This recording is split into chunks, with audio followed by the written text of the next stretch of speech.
Merle and Daryl in a game. What can be better than that?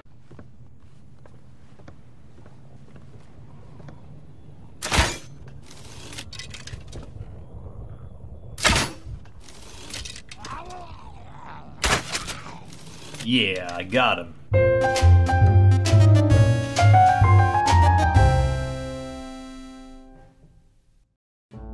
Developed by Terminal Reality and published by Activision, The Walking Dead Survival Instinct is a first-person shooter based on the television canon of the popular comic series.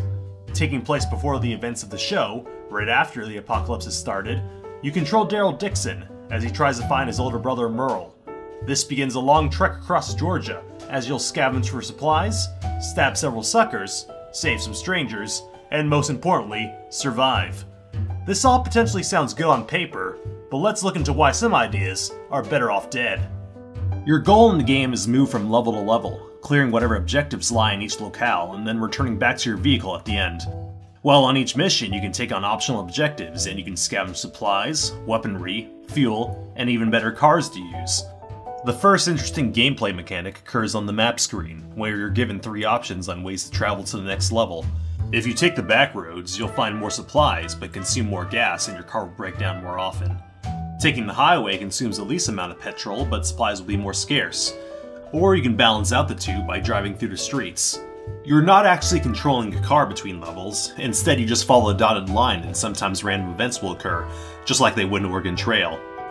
Every once in a while, you'll be given the option to stop to rescue some survivors, or scavenge some supplies, adding a risk-reward-like factor. While it's neat at first, it becomes a chore later on as maps start repeating. Some of these environments I've been in as many as 4 times and it gets kinda boring. And unfortunately, choosing between the 3 methods of travel becomes kinda moot, since when you're out of gas, you just need to search for some. And stops can occur at any time, no matter which route you chose, so there's little difference to be concerned about. But I guess it's nice to pretend that your choices matter. You'll encounter a number of NPCs, many are optional and some can be missed or skipped entirely. They only serve the purpose of giving you quests or being recruited into your party, otherwise they're just standing, soulless props. This becomes quite apparent when you try to bring any undead in front of them, and it makes me question which one is really alive. When you do recruit other survivors, you simply send them out on gathering missions every time you start a story-based level. If you send them in without enough health, or if the risk is too high, they'll die along the way. If you don't have enough room in your car for more survivors, you'll have to dismiss one. But since there's no narrative repercussion or reaction from the characters themselves, it's an endeavor without emotion. Once again, while this concept starts out cool, it has a few problems of its own. The characters always brought back less items than it's worth to heal them, and so I found myself disposing of them for newer party members just on the grounds that the fresh ones had full health. The controls, at least on the 360, are a little stiff, but serviceable. Jumping is limited, and you'll often find yourself sliding off of things you just climbed on. I couldn't clear this gate here in order to end the level unless I jumped backwards. You do have a sprint button, but Daryl runs like a sedative person 3 times his size, tiring out easily with this weird sweating effect. Luckily, enemies move at an equally slow pace and will get caught in objects or just be preoccupied. As you're probably noticing, the AI is pretty dumb, as to be expected with the undead. But they are also very inconsistent at being stupid, as foes will sometimes spot you only when you're right behind them, outright ignore you, attack something else indefinitely, or, I don't know, see you through a thick wall, decide to run outside of the back of a building with the strength of a gorilla, and then spend 5 minutes going all the way around the building just to find you. Which brings us to the combat. Melee is very similar to Zombie U, which could be a major turnoff for some people as it is. Enemies flinch with the same animations upon being hit, carrying the same slack-jaw expression every time, and then fall backwards comically upon death. Luckily, swinging at your enemies with uninspired animations isn't the only way to do damage in this game. Guns are very effective, but they attract large mobs and are usually much more trouble than they're worth. You're usually much better off running past most enemies than summoning a dozen more. And you only need to use ranged weaponry in a few obvious and scripted situations. Based on how mundane melee combat is though, I kinda wish they were more practical. Concerning Daryl's signature crossbow, it's actually pretty empowering to use it, and the game's difficulty takes a spike downward after you get it. Sadly, your bolts, which are very hard to come by, can get caught in geometry and become unfetchable, or disappear entirely if a walker decides to despawn while they have one of your bolts stuck in it. Or sometimes your arrows just don't hit anything. Daryl also has an execution attack that kills enemies from behind instantly, but lining it up is sometimes spotty since the hitbox moves along with their back, so it only works really well on stationary targets. You also stand up automatically after doing one, which drops your stealth, along with the whole point of trying to be quick and quiet. And since you can also be hit while pulling one off, it's simpler most of the time just to do the boring regular melee attacks, rather than grapple with precision. While we're on the subject of grappling, here's an interesting mechanic. When an enemy lunges at you, you enter this little struggle where you must stab the biter in the face as it moves forward. This is actually the easiest way to deal with groups of hostiles, as they'll come at you one by one. I've taken on as many as 10 walkers at once this way, and I lost a lot less health than if I tried to gun them all down. It's unintentionally the funniest and most awkward thing this game has to offer, but it's juxtaposed against the general idea that you should avoid combat in the first place. The game encourages stealth as you don't have that much health to work with, but running up on a bitch is just as effective as sneaking up behind them. And if you know what you're doing, most levels in the game can actually be beaten just by running from point A to point B. I'm half joking, but I'm curious how fast a speedrun of this game could be. And the only tool assist you'll need is a hammer to the head if you think that's a good use of your time.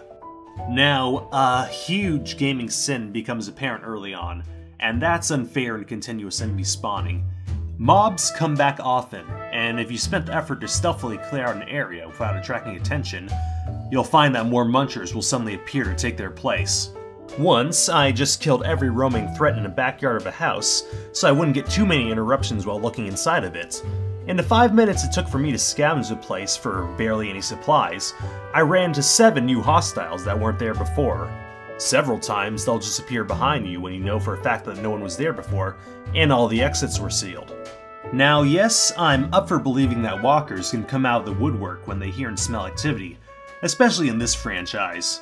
But countless times, I've had one literally spawn right next to me, or where I was just looking a few seconds ago. I don't hate all of them though, sometimes their AI doesn't kick in right away, and they just want to hang out.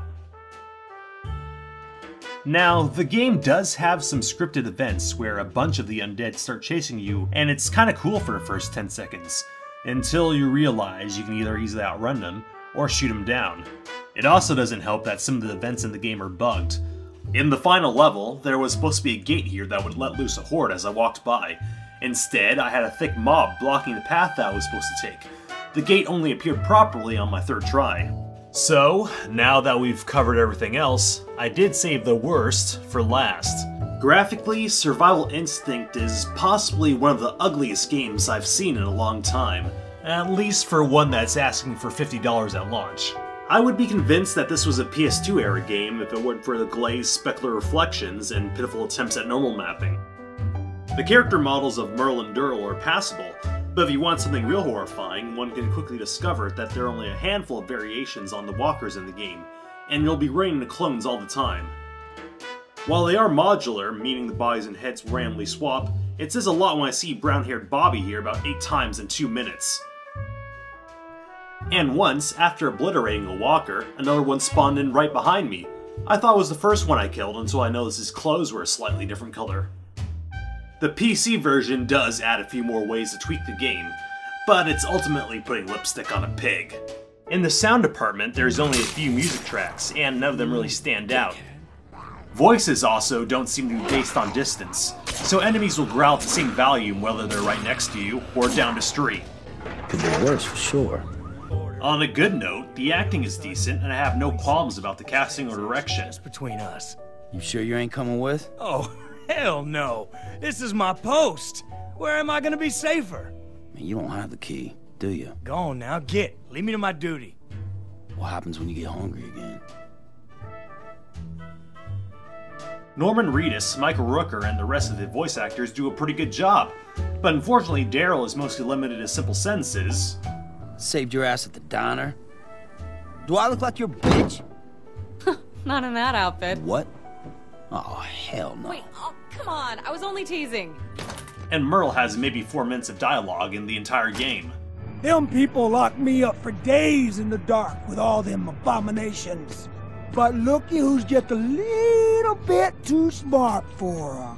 If there is one good thing I can say about this game that doesn't have something negative attached to it, it's that it actually has some replay value. Survival Instinct features branching level paths that will give you something new to look forward to on a second playthrough. You can also get different perks for completing the game with certain NPCs in your party. This can stretch out the game to multiple runs in order to get the final perk, unlimited ammo, or if you really like achievements. Sadly, I just couldn't find Survival Instinct enjoyable. I attempted a second playthrough temporarily to test out the new upgrades, which I might mention were insubstantial by the way, but I just had no motivation to slog through it again. Length aside, the game doesn't feel complete either. The final objective has you controlling a turret for 30 seconds, mowing down tons of enemies that can't really do anything, and then Merle and Durl drive off into the night with a quote. That's it. And the only other character that has any weight in the plot just leaves casually, never to be heard from again. And you don't get any closer to finding out how they met up with the Atlanta group in the TV series. I didn't want to hate this game, and I can look past the graphics if it had some soul and its ideas played out well. Unfortunately, the most personality this game has going for it is with a fake-out opening. From there on out, it just becomes a routine series of traveling along uninspired environments, hitting the same looking thugs over and over, picking up glowing objects, and then sprinting back to your car. There was plenty of hopeful potential, but everything here was one step forward, two steps back. Here's one last example for you. So the opening credits of the game start out like the TV show, and I thought this was really awesome at first. But then I noticed that even though I was playing the game on the Xbox, there is a Windows mouse cursor in the upper right corner. The second time it shows up, it even moves slightly. I'm really puzzled and curious on how something like this could happen. I am nitpicking a little, but this kind of stuff represents the quality of Survival Instinct as a whole. If this came out as a $10 Xbox Live title, we could just write it off as being an arcade game that was flawed, but you're only missing out on a Hamilton. Unfortunately, we live in a reality where this came out as a $50 product, and there are far better horror games out there for a lower price. If you're going to give money to this game at all, and you shouldn't, do it as a cheap rental, or when it's in the $5 bin at your local superstore. This certainly isn't the worst game in existence, nor is it the worst use of a successful license. But that doesn't give it a free pass to be bought, nor does it deserve free points and a score for trying. The Walking Dead Survival Instinct gets a 1 out of 5.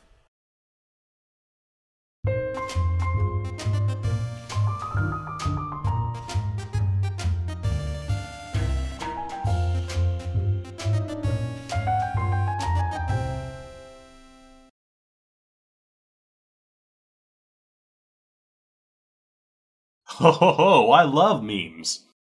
What can be better than that?